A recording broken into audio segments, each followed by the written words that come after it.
ओम नमो भगवते वासुदेवाय। ओम नमो भगवते वासुदेवाय। ओम नमो भगवते वासुदेवाय। आप सुन रहे हैं मेरा घर वृंदावन द्वारा प्रसारित श्रीमद् भागवत महापुराण। नारायणं नमस्कृतं नरं चैव नरोत्तमं देवी सरस्वती व्यासं ततो जयमुदीरयेत्। तृतीय स्कंद में आपका स्वागत है। तृतीय स्कंद के इस एपिसोड में आप सुनेंगे 8वां अध्याय। तो चलिए कथा आरंभ करते हैं। मेरा घर वृंदावन हिंदू रीति रिवाज सनातन धर्म के प्रसार के लिए बहुत प्रयत्न कर रहा है। इस यात्रा में अब हमें आप सभी के सहयोग की और अधिक आवश्यकता है, ताकि हम अपने वेदों, पुराणों और उपनिषदों आदि शास्त्रों का ऑडियो बुक के रूप में पुनः संकलन कर आने वाली पीढ़ियों के लिए इन्हें संरक्षित कर सकें। तो आइए इस बेहद शुभ कार्य को साकार करने हेतु हम सभी साथ मिलकर इस जिम्मेदारी को निभाते हैं। इस शुभ कार्य में आपसे निवेदन है कि हमारे चैनल को सब्सक्राइब कर लें। तो प्रिय भक्तजनों, आइए हम श्रवण करेंगे। इस अध्याय में ब्रह्मा जी की उत्पत्ति का वर्णन है। मेरा आपसे अनुरोध है, कृपया करके वीडियो को पूरा देखिएगा, इसको पूरा श्रवण कीजिएगा, क्योंकि कथाओं को आधा अधूरा बीच में छोड़ने से दोष लगता है। तो आइए श्रवण करते हैं। शुद्ध चित्त मन से बड़े प्रेम और भाव से श्रवण करेंगे। श्री मैत्रेय जी ने कहा, विदुर जी, आप भगवत भक्त में प्रधान लोकपाल यमराज ही हैं। आपके पूर्ण वंश में जन्म लेने के कारण वह वंश साधु पुरुषों के लिए भी सेव्य हो गया है। धन्य है आप निरंतर पद पद पर श्री हरि की कीर्तिमयी माला को नित्य नूतन बना रहे हैं। अब मैं शूद्र विषय सुख की कामना से महान दुखों को मोल लेने वाले पुरुषों की दुख निवृत्ति के लिए श्रीमद् भागवत पुराण प्रारंभ करता हूँ, जिसे स्वयं श्री शंकरसन भगवान ने सनकादि ऋषियों को सुनाया था। अखंड ज्ञान संपन्न आदि देव भगवान शंकरसन पाताल लोक में विराजमान थे। सनत कुमार आदि ऋषियों ने परम पुरुषोत्तम ब्राह्मण का तत्व जानने के लिए उनसे प्रश्न किया। उस समय शेष जी अपने आश्रय स्वरूप उन परमात्मा की मानसिक पूजा कर रहे थे। उनका वेद वासुदेव के नाम से निरूपण करते हैं। उनके कमल कोश सरीके से नेत्र बंद थे। प्रसन्न करने पर सनत कुमार आदि ज्ञानी जनों के आनंद के लिए उन्होंने अधखुले नेत्रों से देखा। सनत कुमार आदि ऋषियों ने मंदाकिनी के जल से भीगे अपने जटा समूह से उनके चरणों की चौकी के रूप में स्थित कमल का स्पर्श किया, जिसकी नागराज कुमारियां अभिलाषित वर की प्राप्ति के लिए प्रेम पूर्वक अनेकों उपहार सामग्रियों से पूजा करती हैं। सनत कुमार आदि उनकी लीला के मर्मज्ञ हैं। उन्होंने बार बार प्रेम गदगद वाणी से उनकी लीला का गान किया। उस समय शेष भगवान के उठे हुए शास्त्रों फन करीटों की सहस सहस श्रेष्ठ मणियों की छिटकती हुई राशियों से जगमगा रहे थे।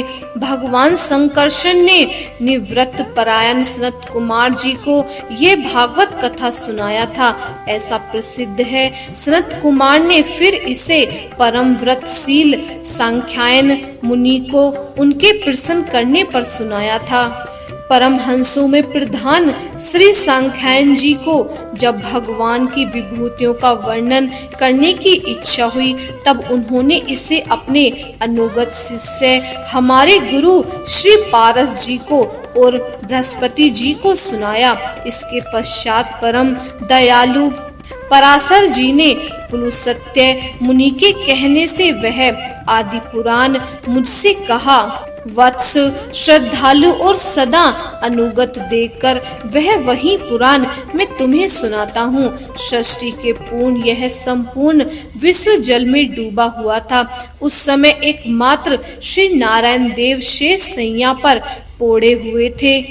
वे अपनी ज्ञान शक्तियों को अक्षुण्ण रखते हुए भी योग निद्रा का आश्रय ले अपने नेत्र मूंदे हुए थे। षष्ठी कर्म से अवकाश लेकर आत्मा आनंद में मगन थे। उनमें किसी भी क्रिया का उन्मेष नहीं था। जिस प्रकार अग्नि अपनी दाहिका आदि शक्तियों को छिपाए हुए काष्ठ में व्याप्त रहता है, उसी प्रकार श्री भगवान ने संपूर्ण प्राणियों के सूक्ष्म शरीर को अपने शरीर में लीन करके अपने आधारभूत उस जल में संयन किया। उन्हें सृष्टि काल आने पर पुनः जागने के लिए केवल काल शक्ति को जागृत रखा। इस प्रकार अपनी स्वरूप भूत चिचछति के साथ एक सहस्त्र चतुर्युग में पर्यंत जल में संयन करने के अंतर जब उन्हीं के द्वारा नियुक्त उनकी काल शक्ति ने उन्हें जीवों के कर्मों की प्रवृत्ति के लिए प्रेरित किया, तब उन्होंने अपने शरीर में लीन हुए अनंत लोक देखे। जिस समय भगवान की दृष्टि अपने में निहित लिंग, शरीर आदि सूक्ष्म तत्व पर पड़ी, तब वह काल आश्रित रजोगुण से क्षुभित होकर सृष्टि रचना के निमित्त उनके नाभि देश से बाहर निकला। कर्म शक्ति को जागृत करने वाले काल के द्वारा विष्णु भगवान की नाभि से प्रकट हुआ वह सूक्ष्म तत्व कमल कोश के रूप में सहसा ऊपर उठा और उसने सूर्य के समान अपने तेज से उस अपार जल राशि को देदीप्यमान कर दिया। संपूर्ण गुणों को प्रकाशित करने वाला उस सर्वलोक में कमल में वे विष्णु भगवान ही अंतर्मयी रूप में प्रविष्ट हो गए। तब उसमें से बिना पढ़ाए ही स्वयं संपूर्ण वेदों को जानने वाले साक्षात वेद मुनि श्री ब्रह्मा जी प्रकट हुए, जिन्हें लोग स्वयंभू कहते हैं। उस कमल की कर्णिका गद्दी में बैठे हुए ब्रह्मा जी को जब कोई लोक दिखाई नहीं दिया, तब वे आंखें फाड़कर आकाश में चारों ओर गर्दन घुमाकर देखने लगे। इसमें उनके चारों दिशाओं में चार मुख हो गए। उस समय प्रलयकालीन पवन के थपेड़ों से उछलती हुई जल की तरंग मालाओं के कारण उस जल राशि से ऊपर उठे हुए कमल पर विराजमान आदि देव ब्रह्मा जी को अपना तथा उस लोक तत्व स्वरूप कमल का कुछ भी रहस्य न जान पड़ा। वे सोचने लगे, इस कमल की कर्णिका पर बैठा हुआ मैं कौन हूँ? यह कमल भी बिना किसी अन्य आधार के जल में कहां से उत्पन्न हो गया, जिसके नीचे अवश्य कोई ऐसी वस्तु होनी चाहिए जिसके आधार पर यह स्थित है। ऐसा सोचकर उस कमल की नाल के सूक्ष्म छिद्र में होकर उस जल में घुसे, किंतु उस नाल के आधार को खोजते खोजते नाभि देश के समीप पहुंच जाने पर भी वे उसे पा न सके। विदुर जी उस अपार अंधकार में अपनी उत्पत्ति स्थान को खोजते खोजते ब्रह्मा जी को बहुत काल बीत गए। यह काल भी भगवान का चक्र है, जो प्राणियों को भयभीत करता हुआ उनकी आयु को छीन करता रहता है।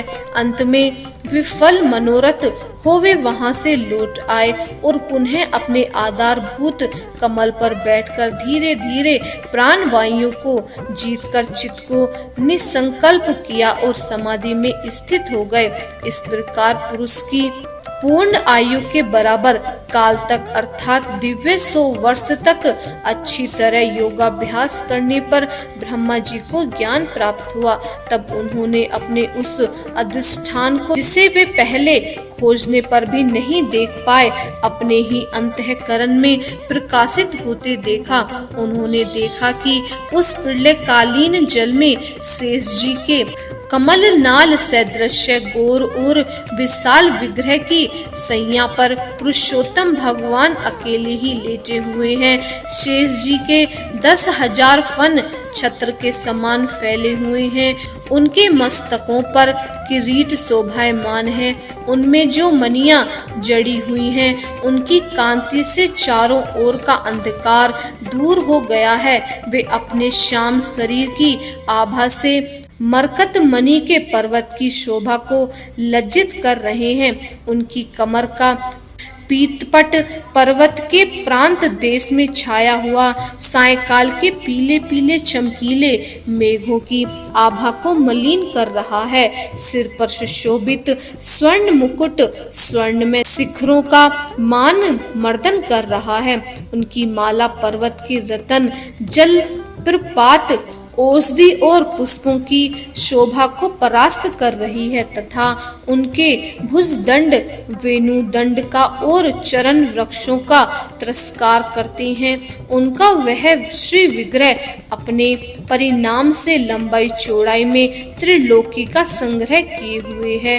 वह अपनी शोभा से विचित्र एवं दिव्य वस्त्र आभूषण की शोभा को सुशोभित करने वाला होने पर भी पीताम्बर आदि अपनी वेशभूषा से सुसज्जित हैं।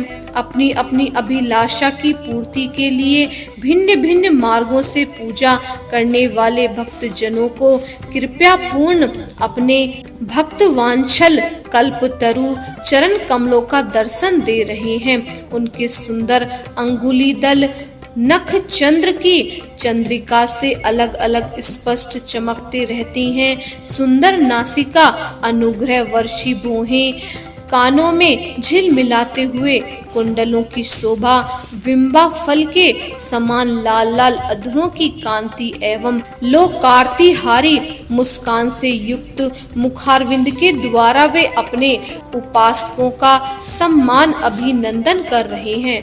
वत्स उनके निस्तंभ देश में कदम्ब कुसुम की केसर के समान पीत वस्त्र और स्वर्णमयी मेखला सुशोभित हैं तथा वक्ष स्थल में अमूल्य हार और सुनहरी रेखा वाले श्री वत्स चिन्ह की अपूर्ण शोभा हो रही है। वे अव्यक्त मूल चंदन वृक्ष के समान हैं। महामूल्य के यूर और उत्तम उत्तम मणियों से सुशोभित उनके विशाल भुजदंड ही मानो उनकी सहस्त्रों शाखाएं और चंदन के वृक्षों में जैसे बड़े बड़े सांप लेटते रहते हैं, उसी प्रकार उनके कंधों को शेष जी के फनों ने लपेट रखा है।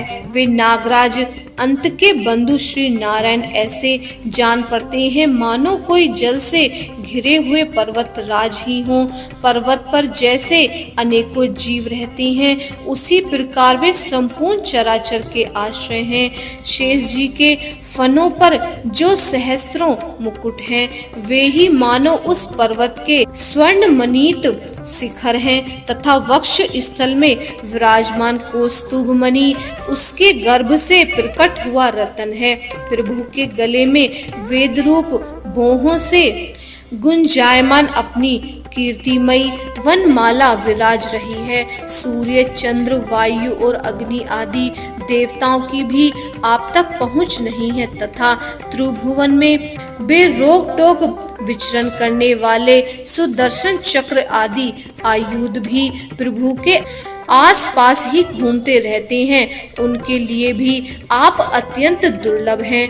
तब विश्व रचना की इच्छा वाले लोक विधाता ब्रह्मा जी ने भगवान के नाभि सरोवर से प्रकट हुए वह कमल जल आकाश वायु और अपना शरीर केवल ये 5 ही पदार्थ देखे। इनके सिवा और कुछ उन्हें दिखाई न दिया। रजोगुण से व्याप्त ब्रह्मा जी प्रजा की रचना करना चाहते थे। तब उन्होंने सृष्टि के कारण रूप केवल ये 5 ही पदार्थ देखे। तब लोक रचना के लिए उत्सुक होने के कारण वे अचिंत्य गति श्री हरि में चित्त लगाकर उन परम पूजनीय प्रभु की स्तुति करने लगे। ओम नमो भगवते वासुदेवाय। ओम नमो भगवते वासुदेवाय। ओम नमो भगवते वासुदेवाय। अध्याय समाप्त।